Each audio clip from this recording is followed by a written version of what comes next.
This painting, I don't know, I think it's very evocative. It depicts peace and beauty, but with a slight omen of real danger.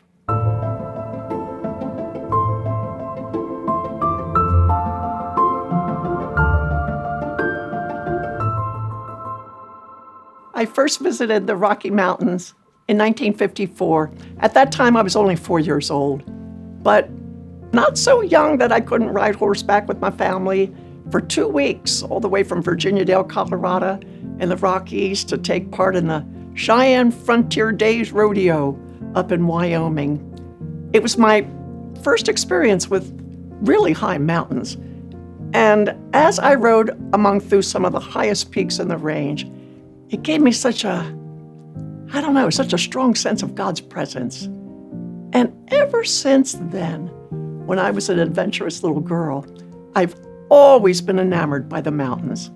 Fast forward, last summer while on vacation up in the eastern Sierras of California, I sat for the longest time staring up at the craggy crest behind Mammoth Lakes.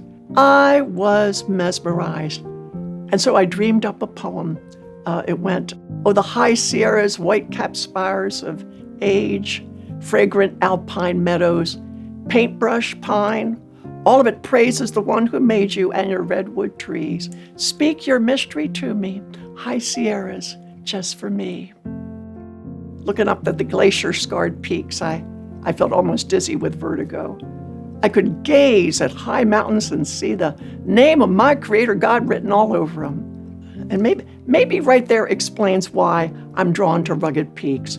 We are led to rocks that are higher than we are. And so, I just got to paint them, right?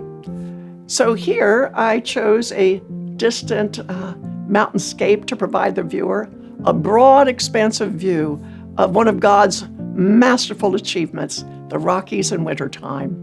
This range was executed on primed hardboard using mixed media, including watercolors with accents in pastel pencil and ink. I created a very wide middle distance right there where the fog bank is. The middle distance serves to push the mountains further away, making them appear as though they loom even higher than they might be.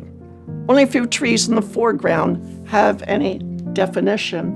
I mixed a very dark green to make them almost indescript, pushing your eye away from the foreground and making you instead focus on the mountain scene in the back. I had a lot of fun shaping a series of small and large triangles in the mountains that, with careful shading, become the snow-capped peaks. Strong horizontal lines of composition convey a serene picture, right?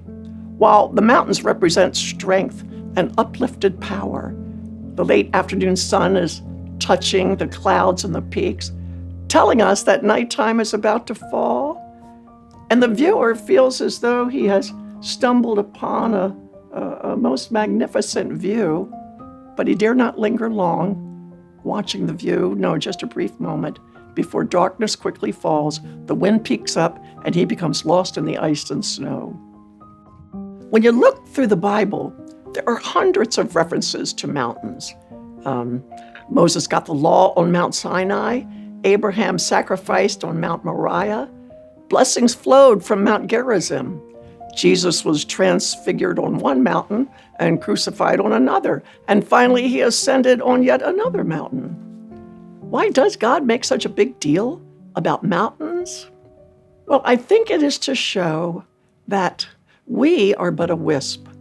We are thin, fragile, a fading vapor, and he is like a solid rock, eternal and unshakable. We are weak and lowly and powerless.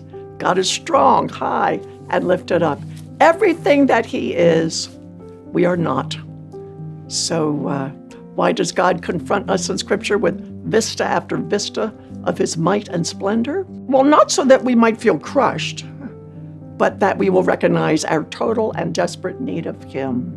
God intends to be your range of mighty mountains.